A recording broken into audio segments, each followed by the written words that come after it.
श्री ओम नमः सिद्धेभ्यः। जय श्री महावीराय नमः। जय श्री परम्पराचार्य गुरुवे नमः। जय श्री उमा स्वामी गुरुवे नमः। जय श्री शांति सागर गुरुवे नमः। जय श्री विद्यानंद गुरुवे नमः। मोक्षमार्गस्य नेतारं भेत्तारं कर्म भूभृतां ज्ञातारं विश्वतत्त्वानां वन्दे तद्गुणलब्धये।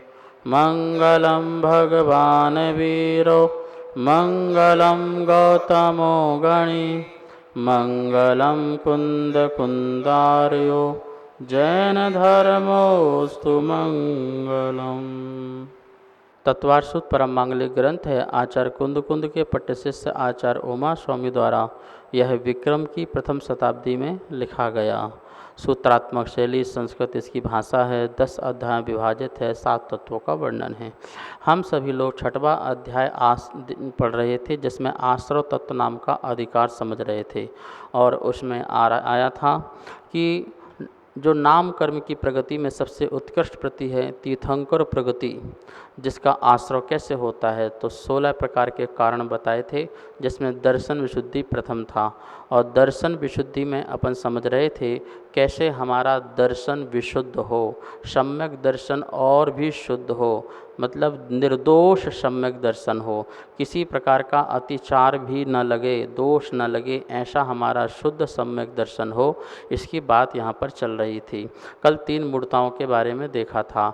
आज अपन यहाँ पर षट अनायतन कि षट अनायतन रहित सम्यक दर्शन होना चाहिए, क्योंकि एक भी अनायतन रहा तो उसमें सम्यक दर्शन में दोष लगेगा। इसके पहले अपन समझें। अपन सबसे पहले जो ये सूत्र 24वां नंबर चल रहा है उसको एक बार बोर्ड के माध्यम से पहले देखते हैं। 6वें अध्याय का 24वां नंबर सूत्र है। यहाँ पर संधि विच्छेद करके सूत्र को पढ़ के बता रहे हैं आपको।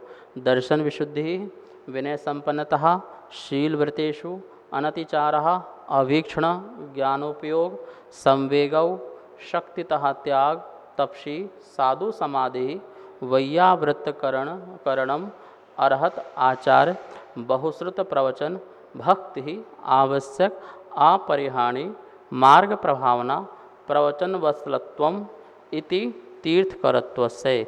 ये सभी तीर्थंकर प्रगति के आश्रव के कारण हैं। आइए अपन दर्शन विशुद्धि समझ रहे थे। आज इसमें षट अनायतन का बारे में पढ़ते हैं कि षट अनायतन का अभाव होगा तो हमारा जो सम्यक दर्शन है वो अत्यंत विशुद्ध होगा। षट अनायतन मिथ्या धर्म जो है और मिथ्या धर्म को मानने वाले, ध्यान रखना, मिथ्या धर्म और मिथ्या धर्म को मानने वाले, इन पर श्रद्धा रखना, इन पर आस्था रखना, इनका ज्ञान प्राप्त करना और इन पर आचरण करना। क्या कह रहे हैं? मिथ्या धर्म। मिथ्या धर्म क्या है? मिथ्या दर्शन, मिथ्या ज्ञान और मिथ्या चारित्र, ये मिथ्या धर्म हैं।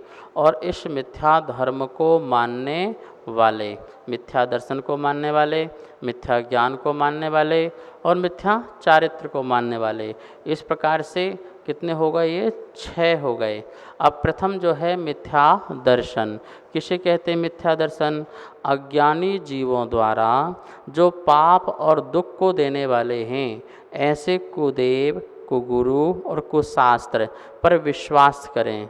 मतलब जो क्या देते हैं? सुख नहीं देते हैं, जो दुख ही देते हैं, संक्लेश ही देते हैं, संसार भ्रमण ही देते हैं, ऐसे कुगुरु, कुदेव, कुशास्त्र आदि पर विश्वास करना, ये जो श्रद्धा है, इस श्रद्धा को बोलते हैं मिथ्या श्रद्धा। मिथ्या श्रद्धा क्या है? अतत्व पर विश्वास करना, जो तत्व नहीं है उस पर विश्वास करना, आत्मा को विपरीत स्वरूप मानना, आत्मा को संशय रूप में मानना, आत्मा को में अज्ञानता का सद्भाव मानना। इस प्रकार से जो तत्व हैं, इन तत्वों के प्रति सम्यक ज्ञान जिनको ना हो और उन पर विश्वास करते हों, वो मिथ्या दर्शन है। मिथ्या ज्ञान क्या है? मिथ्या दृष्टियों के द्वारा जो स्मृति शास्त्र आदि का पठन पाठन आदि किया जाता है और उनके द्वारा जो पाप उत्पन्न करने वाली ज्ञान की बातें हैं उसे स्वीकार करता है, ये कहलाता है मिथ्या ज्ञान।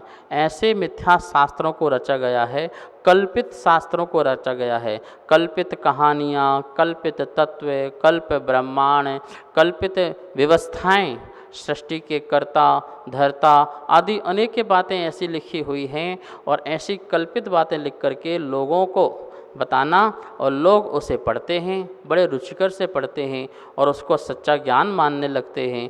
इस प्रकार से ऐसे मिथ्या ज्ञान जो है, उस मिथ्या ज्ञान को धारण करने वाले, मिथ्या शास्त्रों को पढ़ने वाले, वो मिथ्या ज्ञान हैं। मिथ्या चारित्र, अनेक प्रकार का ऐसा अज्ञानी जीव तपता है जिससे उसकी आत्मा का कल्याण का कोई लेना देना नहीं होता है। जैसे पंचाग्नि तपना, अपने चारों तरफ अग्नि लगा लेना, ठीक है ना। और भी बोलते कि अनेक प्रकार के ऐसे तपते हैं जिसमें उनका आत्म कल्याण नहीं होता है, आत्मोद्धार नहीं होता है। ठीक है, विद्याएं सिद्ध हो सकती हैं, कुविद्याएं हैं, मिथ्या विद्याएं हैं, बेंतर जाति के देव आदि हैं, वो आपको सिद्ध हो जाएंगे, लेकिन आपकी आत्मा की सिद्धि नहीं होगी, आत्मा का कल्याण नहीं होगा। तो इस प्रकार से मिथ्या तप, जहाँ पर वो सालों सालों भर यदि चाहें तो अन्न ना लें, भोजन पानी ना करें और उपवास करते रहें, लेकिन वो सम्यक तप ना है, क्योंकि सम्यक तप का लक्ष्य यदि हो तो थोड़ा एक दिन का उपवास या बिना उपवास के भी मोक्ष की प्राप्ति हो सकती है। ठीक है ना। तो इस प्रकार से देखिए, शिवभूति मुनिराज जो हैं वो आहार करके आ रहे थे और बस रास्ते में उनको भेद विज्ञान हुआ और केवल ज्ञान को प्राप्त हो गए। तो भोजन करके आए, आहार करके आए, केवल ज्ञान को प्राप्त हो गया। तो ये भोजन नहीं देखता है, सम्यक आपका आचरण कैसा है वो जरूरी देखना है। तो इस प्रकार से कुतपों के द्वारा अपने काय को क्लेश पहुंचाने वाले, कोई अपने शरीर में तलवार मार रहा है, कोई ब्लड निकाल रहा है, कोई बालों के से टंगा हुआ है, कोई एक पैर से बंधा हुआ उल्टा टंगा हुआ है, इस प्रकार से कोई ये शरीर को प्रताड़ना देना, ऐसा ये धर्म नहीं है। जहाँ पर आत्मा परमात्मा बने उसके लिए शरीर को यह है साधना, शरीर को साधना, आसनों को साधना, उसका नाम सम्यक तप कहलाता है। इस प्रकार से यहाँ पर ये मिथ्या चारित्र हुआ। समझ में आ गया ना। मिथ्या दर्शन, मिथ्या ज्ञान और मिथ्या चारित्र। अब इस प्रकार के मिथ्या दर्शन को मानने वाले, मिथ्या ज्ञान को मानने वाले और मिथ्या चारित्र को मानने वाले, तो वो क्या कहलाए जाएंगे? जैसे मिथ्या दृष्टि, मिथ्या ज्ञानी और मिथ्या चारित्रधारी। तो मिथ्या दृष्टि कौन हो जाएंगे? जो मिथ्या दर्शन सहित श्रेष्ठ तत्वों पर, सम्यक दर्शन पर कभी विचार नहीं करता और जो सच्चे धर्म के बहिर्भूत हैं, बिल्कुल विपरीत हैं, अलग हैं, ऐसे जो विद्वान लोग हैं वो मिथ्या दृष्टि कहलाते हैं। अपने आप को विद्वान कहते हैं, अपने आप को ज्ञानी कहते हैं, और वो जो तत्व हैं, सच्चे तत्व हैं, उनके प्रति उनकी विपरीत श्रद्धा आदि है, वो मिथ्या दृष्टि हैं। मिथ्या ज्ञानी कौन हैं? जो सच्चे शास्त्र हैं उनको छोड़ करके अन्य शास्त्र आदियों को पठन पाठन करते हैं और उन्हें सच्चा सिद्धांत मानते हैं, और जो सच्चा सिद्धांत है उनको सर्वथा झूठा मानते हैं, उसको छोड़ देते हैं, वो मिथ्या ज्ञानी कहलाते हैं। नमोस्तुचर्षि, मेरे मन में एक जिज्ञासा उत्पन्न हो रही थी। वर्तमान में प्राचीन आचार्यों के नाम पर कुछ ग्रंथ लिखे गए हैं जो कि प्राचीन आचार्यों ने नहीं लिखे हैं, और उसमें कुछ मिथ्या बातें लिखी हुई हैं, तो क्या हमें उसको पालन करने से सम्यक दृष्टि का दोष लगेगा? देखिए, ऐसा हुआ है और हो रहा है कि प्राचीन आचार्यों के नाम लिख करके, जैसे कुंद स्वामी का नाम लेकर के, उमा स्वामी का नाम लेकर के, और इसी प्रकार से भद्रबाहु आचार्य का नाम लेकर के, अकलंक देव का नाम लेकर के, ऐसे प्राचीन जो प्रकांड विद्वान आचार्य रहे, जिन शासन के परम भक्त रहे और जिनकी बातें बिल्कुल सम्यक रहीं, उन आचार्यों के नाम लिख करके कुछ शास्त्रों को गढ़ा गया, कुछ शास्त्रों को बनाया गया। कुछ उसमें सम्यक बातें भी होती हैं और कुछ बातें ऐसी मिथ्या डाल देते हैं जिससे ऐसा लगे कि वो जिन शासन की बात है, जिन धर्म की बात है। महानुभाव, ग्रंथ की परीक्षा होना चाहिए। ऐसा नहीं कि हम आँख मूंद करके ग्रंथ पढ़ते रहें। पंडित मुख्तार जी हुए, उन्होंने अनेकों ग्रंथों की ग्रंथ परीक्षा बहुत सुंदर तरीके से समीक्षा की हुई है और इस प्रकार से स्पष्ट उन्होंने निकाला है कि उनने जो श्लोक लिए हैं वो कहाँ कहाँ से लिए हैं।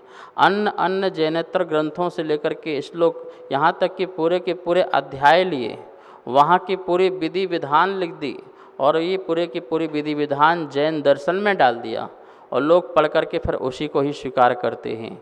महानुभाव, इस प्रकार से हमें अच्छी तरह से जहाँ हमारा अहिंसा घटित हो, जहाँ पर हमारा परमात्मा बनने की बात हो, उनको स्वीकार करना है।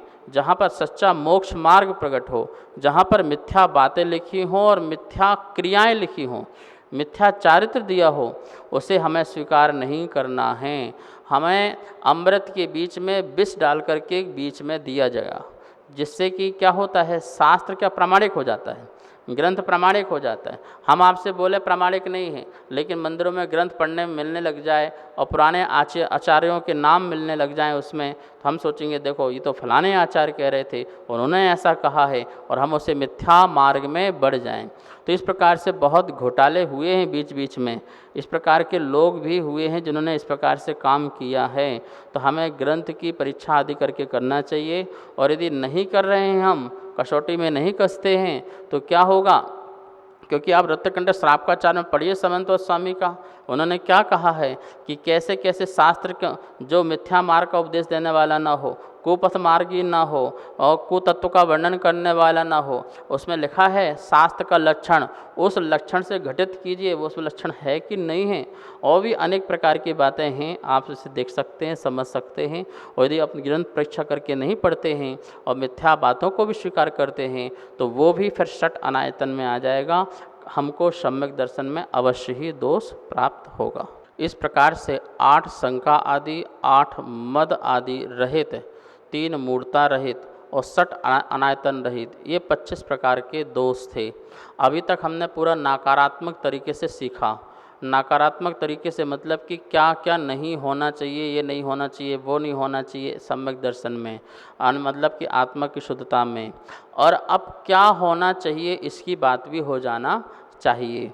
तो आचार्यों ने कहा है कि सम्यक दर्शी के पास 8 गुण होना चाहिए, जैसे निसंकित आदि जो 8 अंग हैं वो होना चाहिए। 8 गुण और भी होते, जैसे संवेग है, निर्वेग है, आत्मनिंदा, आत्मगर्हा, उपशम, भक्ति, अनुकंपा, वात्सल्य। इस प्रकार से ये 8 गुण महापुराण आदि में आए हुए हैं। और भी अनेक ग्रंथों में कुछ नाम चेंज करके दिए गए हैं, जैसे संवेग, निर्वेद, निंदा, आत्मगर्हा, प्रशंसा, भक्ति, वात्सल और दया। और बाकी रत्नकंठ श्रावका आदि में निशंकित आदि 8 अंग दिए हुए हैं। ये जो 8 अंग हैं, जो सम्यक दृष्टि की अपनी पहचान है, बाह्य पहचान है, इसके माध्यम से लगता है कि इसका सम्यक दर्शन क्या है, शुद्ध है। जैसे अब इन 8 के बारे में अपन समझते हैं, जैसे संवेग, तो संवेग के बारे में कहा कि हिंसा के विस्तार से रहित, अहिंसामयी सत्य धर्म में, राग द्वेष मोह आदि से रहित देव में, और सर परिग्रह समूह आदि से रहित साधु में अनुराग करना, ये संवेग है। मतलब सच्चे देव शास्त्र गुरु के प्रति जो भक्ति उमड़ती है हमारी, वो हमारा एक अंदर से संवेग कहलाता है। निर्वेद क्या है, जो निंदित शरीर है, संसार, शरीर और भोग, इन सब के प्रति परिणामों में क्या होना, संसार को छोड़ना है, परिग्रह को छोड़ना है, इस प्रकार से भोगों को छोड़ना है, वैराग के भाव प्रकट होना, ये जो है निर्वेद नाम का दूसरा सम्यक दृष्टि के अंदर का गुण है। आत्मनिंदा, किसी कारणवश यदि मेरे द्वारा कोई गलत कार्य हो जाए, पाप हो जाए, अपराध हो जाए, तो अपनी आत्मा की साक्षी में उसको पश्चाताप करना कि हो ये मुझसे गलत हुआ है, ये नहीं होना चाहिए था। इस प्रकार से आत्मनिंदा के भाव, मतलब पश्चाताप करते हुए पाप के वृक्ष को उखाड़ने के भाव जिसके अंदर हो, वो सम्यक दृष्टि है। आत्मगर्हा, और अपने पापों की जो निंदा है, गुरु आदि के पास जाकर के, त्यागी वृत्ति आदि मुनियों के पास जाकर के अपनी आलोचना करना, अंतरंग आलोचना करना कि हे गुरुदेव, मेरे आलस्य से, मेरे प्रमाद से इस प्रकार से जघन्य अपराध हुआ है, पाप हुआ है, ये मुझे क्षमा करें, मुझे प्रायश्चित देकर के मेरी आत्मा को शुद्ध करें। बहुत ही भक्ति पूर्वक गुरु के समक्ष जाकर के ये आत्मग्रह करना चाहिए, विनयाचार पूर्वक, शिष्टाचार पूर्वक और भक्ति पूर्वक यह आलोचना करना चाहिए। अपने निंदनीय पापों को नाश करने के लिए यह जो है आपको आत्मग्रह अवश्य करना चाहिए। प्रशंसा जो सम्यक दृष्टि के अंदर एक गुण होना चाहिए, सर्व अनर्थ के कारणभूत एवं दुष्कर राग देश क्रोध लोभ आदि विकारी भाव जिस पुरुष के हृदय में निवास नहीं करते वह शांत आत्मा प्रशंस आत्मा है। क्या कह रहे हैं? जो प्रसन्न रहता है, जैसे अपन प्रसन्न भाव भी कह सकते हैं, जो प्रसन्न रहता है, सदा ही शांत भाव रहता है, बहुत तीव्र क्रोध मान माया लोभ और इस प्रकार के बुराई आचरण जिसमें दिखाई नहीं देते हैं, इस प्रकार से उसके अंदर एक प्रशंसा या प्रशम भाव आदि होना चाहिए। भक्ति का गुण जैसे कि 3 लोक के स्वामी नरेंद्र नागेंद्र देवेंद्र से पूजनीय तीर्थंकर भगवान के प्रति और गुरुओं के प्रति पूजा पाठ करना, उनकी उपासना करना, स्वाध्याय करना, इस प्रकार से जिनेंद्र भगवान के प्रति जिसके प्रति अनन्य भक्ति है, अनन्य श्रद्धा है, ऐसा वो उसके अंदर एक भक्ति गुण होना चाहिए। जिस गांव शहर में जा रहा हो और जिनालय हो तो पहले जिनालय के दर्शन करने के भाव जिसके अंदर होते हो कि नहीं, मुझे पहले भगवान के दर्शन करना है, भगवान की आराधना करना है, इस प्रकार का जिसके अंदर विचार हो, ठीक है ना। मतलब कि सतत ही जिनेंद्र की संगति करना चाहता हो, जो जिनेंद्र को छोड़ता नहीं है। जब तक मुझे मेरे कंठ में प्राण हो तब तक मुझे भगवान आपका सहारा चाहिए, जब तक मुझे मुक्ति की प्राप्ति ना हो तब तक चरण कमल मुझे आपके मिलते रहें, ऐसे जिसके भाव हों वो सच्चा सम्यक दृष्टि है। क्यों? क्योंकि जिन्होंने मार्ग बताया है उसके प्रति नियम से अनुराग प्रकट होता ही होता है। फिर वात्सल्य भाव, जो निस्वार्थी निरभिलाषी ऐसे जो मुनिराज आदि हैं उनके प्रति अथवा धर्मात्मा के प्रति वात्सल्य भाव रखना, निस्वार्थ स्नेह रखना, उनकी वैयावृत्ति करना, आहार दान, औषध दान, अभय दान और ज्ञान आदि दान देना, इस प्रकार से उनके अनुकूल आचरण करना, कार्य करना, ये सभी जो है वात्सल्य भाव कहलाता है। सम्यक दृष्टि गुणीजनों को देखे और उसके अंदर वात्सल्य भाव ना आए, ऐसा हो नहीं सकता है। यदि मुख मोड़ लेता है, रास्ता काट देता है, तो इसका मतलब है कि वह वात्सल्य भाव नहीं रखता है, तो वो मिथ्या दृष्टि है, सम्यक दृष्टि की पहचान नहीं हो सकती है। इस प्रकार से सम्यक दृष्टि की पहचान हमेशा जो रत्नात्रयधारी हैं, जो गुणी लोग हैं, उनके प्रति प्रेम उमड़ता है, अनुराग उमड़ता है, उनकी भक्ति करने का मन करता है, उनकी वैयावृत्ति आदि करने का मन करता है, ये वात्सल्य भाव कहलाता है। और इसी प्रकार उसके अंदर कारुण्य भाव होना चाहिए। नमोस्तु आचार्य श्री जी। आचार्य श्री जी, मेरा प्रश्न है, जो अभी आपने सम्यक दृष्टि के 8 गुण बताए हैं वो गति में किस जीवों की अपेक्षा से हैं? ये जो अभी 8 गुण बताए हैं, सम्यक दृष्टि की पहचान आदि बताई है, मुख्यतः तो ये मनुष्य गति की अपेक्षा से है। होते तो सभी को हैं, लेकिन अन्य गतियों में अलग अलग कसायों की तीव्रता होने के कारण, जैसे नरक गति में तीव्र क्रोध आदि का उदय होने के कारण ये गुण लब्धि में होते हुए भी उपयोग में नहीं आ पाते हैं। इसी प्रकार से तिरंच आदि पर्याय में ये लब्धि में हैं पर उपयोग में नहीं आ पाते हैं। और देव पर्याय में जो है लोभ कषाय आदि के होने के कारण अथवा वहाँ पर जो निकाचित पुण्य प्रगति का फल भोगने के कारण वहाँ भी कथनचित जो है उपयोग में आते हैं। और मनुष्य गति की अपेक्षा जो सम्यक दृष्टि है वो सर्वथा रूप से इनको लब्धि के साथ साथ उपयोग में भी लाते हैं, बाह्य में भी उनके वातावरण में इस प्रकार की ये 8 जो गुण हैं वो दिखाई देते हैं। तो इस प्रकार से अपन देख सकते हैं। तो जैसे श्राप का आचार है, अब वो श्राप का आचार और मुनि का आचार 2 आचार है, तो श्राप का आचार भी किसकी अपेक्षा से है? देव और नारकियों की अपेक्षा से तो है ही नहीं है। तिरंच में भी बहुत ही जो विरले जीव हैं या अंत अवस्था में रहने वाले जीव हैं उनके लिए, वैसे पूरा का पूरा जो मुख्य शाप का आचार है वो मनुष्य गति के लिए है। क्योंकि शोधन आदि कौन करेगा? देखिए, अन्न जल आदि का छानना, शोधन करना ये कौन करेगा? न देव करेगा, न नारकी करेगा, न त्रियंच करेगा, सिर्फ एक मनुष्य पर्याय ही करेगा। तो श्रावक आचार भी किसकी अपेक्षा से है? श्रावक आचार भी मनुष्य गति के जीवों की अपेक्षा से है। इसी प्रकार से जो यहाँ पर 8 गुण बताए हैं उनकी मुख्यता यदि जो है वह किसकी अपेक्षा से है? मनुष्य गति। क्योंकि इनके बाह्य कारण से ही पता चलेगा कि ये जीव संयमी बनेगा और संयमी बनकर के रत्नात्रय धारण करके मुक्ति को प्राप्त करेगा। इस प्रकार से इसलिए आचार्यों ने विशेष जोर दिया है कि तुम्हारे अंदर ये होना चाहिए। हे भव्य जीवो, हे मनुष्यो, हे श्रावको, तुम्हारे अंदर संवेग हो, प्रसम हो, अनुकंपा हो, आस्तिक हो, भक्ति हो, जिन्हें भगवान की आराधना हो। ये सब क्यों कह रहे हैं? क्योंकि तुम्हें संयम के मार्ग में बढ़ाना है, रत्नात्रय प्रकट करवाना है, समता और समाधि की ओर ले जाकर के मोक्ष दिलाना है। इसलिए आचार्यों ने मनुष्य गति की अपेक्षा इनको परिणामों को अधिक जोर दिया है। दर्शन विशुद्धि वाला जो सम्यक दृष्टि है उसके अंदर 7 प्रकार के भय भी नहीं पाए जाते हैं। यद्यपि मैंने आपको 7 प्रकार के भयों का वर्णन किया है, फिर भी संक्षेप में मैं आपको बता दूं। यही लोक भय, परलोक भय, आत्राण भय, अगुप्ती भय, मरण भय, वेदना भय, आकस्मिक भय, इस प्रकार से 7 प्रकार के भय होते हैं। सम्यक दृष्टि को ये भय नहीं होते हैं।